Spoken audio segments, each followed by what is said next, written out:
"I've never taken drugs or drunk alcohol," says Zack Polanski. Green Party leader wants to legalize all drugs, regulate their use, and not be the fun police. The leader of the Green Party, Zack Polanski, has said he has never taken drugs or even drunk alcohol in his life, but wants to legalize all drugs and regulate their use. Polanski was asked on the BBC's Sunday with Laura Kuenssberg program if he had taken drugs at university. "I've actually never taken a drug in my life, or even drunk alcohol, but I still don't sit here as the fun police," he said. "I very clearly believe people should be able to do what they want to do. It just wasn't for me." He told Kuenssberg that politicians who admitted taking drugs and then advocated for incarcerating drug users were taking a hypocritical approach when a public health approach was needed to prevent deaths. It's about legalizing and regulating. If someone has a problematic relationship to drugs, then surely the answer is to make sure they're seen by a medical professional who can help them, Polanski said. Keir Starmer, who has previously said he worked hard and played hard at university in response to questions about whether he used drugs at university, accused the Green Party of being high on drugs, soft on Putin during Prime Minister's questions last Wednesday. Polanski, a member of the London Assembly, said hearing Starmer making cheap jokes delivered badly about drug use from the dispatch box was pretty disgraceful, and that joking about Putin and Russia was also pretty vile, especially when he was not in the House of Commons to defend his party. Illegal drug use was very racialized, he said, with innocent young black people far more likely to be stopped and searched for drugs than their white peers. "We've had ministers, both from the Labour and the Conservative government, who have openly said on record that they've taken drugs, yet they're putting in prison people who have taken drugs. And very often, again, it's disproportionately young black and brown people." He initially evaded a question about whether legalizing Class A drugs, including heroin and cocaine, could send a message to young people that the use of dangerous drugs was okay, telling Kuenssberg, "First of all, we could talk about alcohol, which can sometimes be one of the most dangerous drugs, and actually we need a public health approach to that too." When pressed to answer the question, he said, "I think the danger is happening right now, which is where we're pushing it into street corners and into a black market. The war on drugs is not working. In fact, it's making drugs more dangerous. What we need is a grown-up conversation based on evidence, taking a public health approach that looks at prevention, intervention, and makes sure that afterwards people can get the support they need." Asked whether he was teetotal as a matter of principle, he said, "Not at all. I just grew up in school where a lot of my friends were drinking and, in fact, taking drugs, and often it felt like someone needed to be sober." Earlier in the interview, he told Kuenssberg that a surprising fact about himself was that he used to breakdance. "I've always liked dancing without taking drink or drugs. If anyone wants to do it and they're doing it safely, I'm really glad people are having a good time. But we know lots of people aren't taking it safely. So let's make sure they get the support they need." The UK should consider expelling the US from British military bases, the leader of the Green Party has said, as he advocated leaving NATO and spending less on American weapons as part of a wider dismantling of the two countries' defense alliance. Zack Polanski told The Guardian he believed Britain should wean itself off its reliance on American military cooperation, though would not say whether he supported spending more money to replace that capability. His comments come as the Prime Minister, Keir Starmer, attempts to placate the U.S. president and dissuade him from his threats to invade Greenland and to impose tariffs on European countries who oppose him.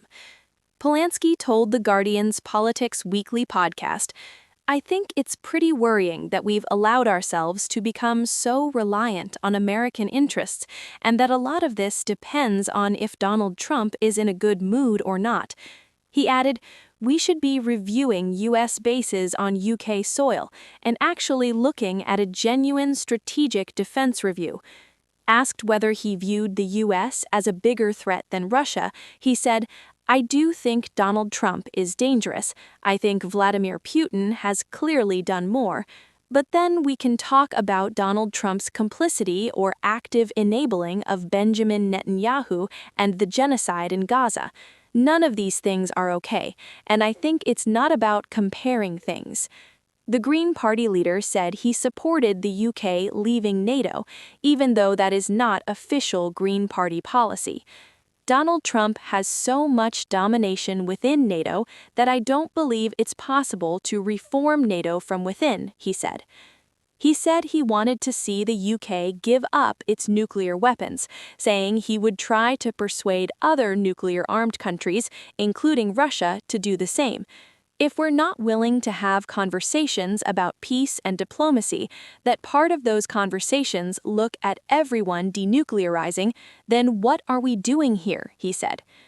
Polanski was speaking against the backdrop of escalating transatlantic tensions, with European leaders considering deploying €93 billion worth of tariffs on American goods if Trump follows through with his threat to impose tariffs on 8 European countries. Trump threatened the economic sanctions after becoming exasperated by the resistance of the 8 countries: Denmark, Norway, Sweden, France, Germany, the UK, the Netherlands, and Finland. Speaking from Downing Street on Monday morning, Starmer warned against the threat of a trade war, but said he did not believe the U.S. president would follow through with his threat to invade the island, which is part of Danish territory. "I think that this can be resolved and should be resolved through calm discussion," the Prime Minister said. Polanski accused Starmer of putting his eggs in the basket of being on the good side of Donald Trump, adding that he wanted the UK to wean itself off U.S. arms imports, even if that put the wider £331 billion trading relationship at risk. "We need to make sure that the people we are reliant on are reliable allies, and Donald Trump is certainly not that." He also defended his proposal to levy a wealth tax of 1% on assets of £10 million or more and 2% on those of £1 billion or more, which he says would raise between £15 billion and £25 billion a year. He called concerns about rich people leaving the country, thereby rendering the tax ineffective, absurd, saying he would back such a tax even if it did not raise much money. Asked about concerns that a wealth tax would be widely avoided, he said, "I think it's absurd to worry about it. It's not so much about raising money, it's about tackling inequality. It will raise revenue, obviously, if you tax people, but the point is, if you allow people to hoard assets, that removes other assets for other people." This article was amended on January 20, 2026. Zack Polanski told The Guardian's Politics Weekly podcast that the Green Party propose a wealth tax of 10% on assets of £1 billion or more. However, this tax would be at 2%. Handling of Epstein files is outrageous, say attorneys of his sex trafficking survivors. Tranche of government-held files filled with ham-fisted redactions and expose survivors' identities, say attorneys of those who had been harmed. The files, they said, were being sold as transparency, but what they actually did was expose survivors. As survivors, we should never be the ones named, scrutinized, and re-traumatized, while Epstein's enablers continue to benefit from secrecy, the statement said. Once again, survivors are having their names and identifying information exposed, while the men who abused us remain hidden and protected. That is outrageous. That position awkwardly aligns with that of Ghislaine Maxwell, who said in court papers seeking to overturn her late 2021 conviction on sex trafficking charges, that a group of 25 alleged accomplices of Epstein made secret settlements with their accusers. Those papers say none of these men have been prosecuted, and none has been revealed to Maxwell, who was sentenced to 20 years in prison in 2022. The papers added she would have called them as witnesses had she known. In the political dimension, bipartisan sponsors of the transparency law that forced the release of the documents sent a formal letter to Blanche demanding that they view the unredacted files to ensure Congress is fulfilling its oversight duties. Congress cannot properly assess the department's handling of the Epstein and Maxwell cases without access to the complete record, wrote California Democrat Ro Khanna and Kentucky Republican Thomas Massie of the U.S. House. Democratic U.S. Senator Chuck Schumer, his chamber's minority leader, also accused Attorney General Pam Bondi of failing to adhere to the law. Every member of this body voted that all the Epstein files should be released, Schumer said on the Senate floor on Friday. We are not satisfied that the law is being complied with. We believe it is not. On Saturday, Bronx U.S. House Democrat Alexandria Ocasio-Cortez posted on Twitter/X, "Even with everything in this Epstein drop, remember this is the minority of the files. This is still just what they were willing to release, in violation of the law, which requires release of all files. Pam Bondi's Justice Department is still hiding most of them. We need them all." A Justice Department statement to ABC News said that it had coordinated closely with victims and their lawyers to ensure that the production of documents includes necessary redactions. "We want to immediately correct any redaction errors that our team may have made," the Justice Department added. So the department has established an email inbox at efta@usdoj.gov for victims to reach us directly to correct redaction concerns when appropriate. Epstein died in federal custody in 2019.